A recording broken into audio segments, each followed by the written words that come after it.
एक बार एक जंगल में एक सांप रहता था। उस सांप की आदत यह थी कि वह हमेशा टेढ़ा ही चला करता था। टेढ़ा मतलब कुछ इस तरह से। तो एक दिन बाकी के जानवरों ने, शेर ने, बंदर ने, खरगोश ने और भी जानवरों ने सांप से कहा कि तुम ऐसा टेढ़ा क्यों चलते हो? सीधा चला करो ना, तुम्हें आसानी होगी और तुम्हें कहीं पहुंचना होगा तो तुम जल्दी पहुंच सकोगे। तो सांप ने उन सब जानवरों से कहा कि नहीं, मैं इसे नहीं बदल सकता हूं। यह तो मेरी आदत है और मुझे ऐसा ही चलने में मजा आता है। बाकी के जानवरों ने उससे फिर कहा कि यह आदत बदल लो, यह बहुत ही खराब आदत है तुम्हारी, एक दिन तुम इसमें बुरे फंसोगे। लेकिन सांप ने फिर से वही कहा कि यह मेरी आदत है, मैं इसे नहीं बदल सकता हूं। अब एक दिन क्या हुआ कि जंगल में बड़ी ही भयंकर आग लग गई। सभी जानवर भागने लगे।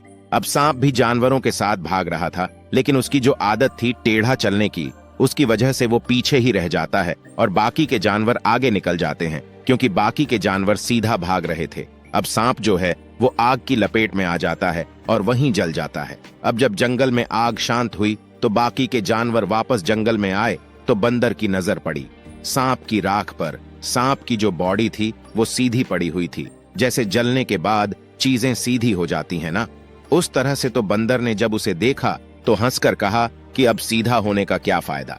जब तुम्हें सबने कहा था कि सीधे हो जाओ, तब तो तुम सीधे नहीं हुए और अब मरने के बाद सीधे पड़े हो।